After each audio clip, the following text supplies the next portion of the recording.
মানে আমি বলবো না যে সব বরিশালের সব জায়গার মানুষ এরকম, হয়তো বা আমার নির্দিষ্ট জায়গাটা এরকম ছিল। ওরা এতটা নেগেটিভ পার্সন ছিল যে একটা ছেলে আমাকে প্রপোজ করতেছে, আমি সেটা রিজেক্ট করছি, সেই জন্য আমাকে পুরোপুরিভাবে হ্যারাসমেন্ট করা হচ্ছে।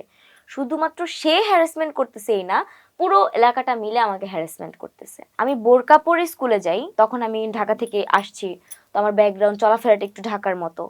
তো যখন আমি দেখছি যে মানুষজন এটা পছন্দ করে না বা এভাবে চলাফেরা, তারা পর্দা বোরকা পছন্দ করে, তো দ্যাটস ওকে ফাইন, আমি বোরকাই পরবো, পর্দাই করব। আমি হুম এক এক হুম। দিন এক এক কালারের বোরকা পরতাম, যেন আমাকে মানুষ চিনতে না পারে, ওরা যেন আমাকে বিরক্ত করতে না পারে। ওরা কারা, মানে বখাটে? বখাটেই বলতে পারো, এলাকার প্রত্যেকটা পার্সনই বখাটে, প্রত্যেকটা ছেলেই বখাটে আমি মনে করি। মানে ভালো আজ পর্যন্ত আমি কাউকে দেখি নাই, বা আমার সাপোর্ট নিয়ে আমার পাশে দাঁড়িয়ে কাউকে আমি কোনো কথা বলতে দেখি নাই। আচ্ছা। বরং আমি দেখেছি যে আমাকে ভালো কথা বলতেছে, বাট তাদের কাছে গিয়ে আবার আমাকে নিয়েই সমালোচনা করতেছে, আমাকে নিয়েই গসিপ করতেছে।